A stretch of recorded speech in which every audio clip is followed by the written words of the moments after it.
Hello friends, welcome to Ameera's kitchen. வாங்க நம்ம மிச்சமான சப்பாத்தியை நம்ம என்னடா செய்கிறதுன்னு தெரியாமல் இருப்போம்.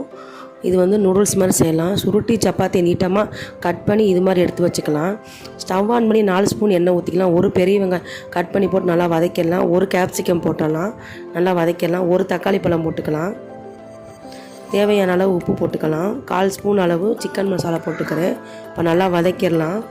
1/2 spoon tomato sauce, 1/2 spoon soya sauce ஊற்றிக்கலாம். நல்லா வதக்கிடலாம். வெட்டி வச்ச சப்பாத்தியை போட்டுக்கலாம்.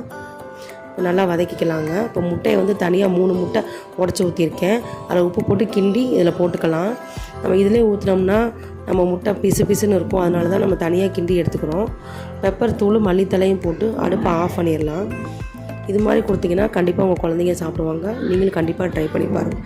இந்த வீடியோ பிடிச்சிருந்தால் லைக் பண்ணுங்கள், ஷேர் பண்ணுங்கள், சப்ஸ்கிரைப் பண்ணுங்கள். தேங்க்யூ.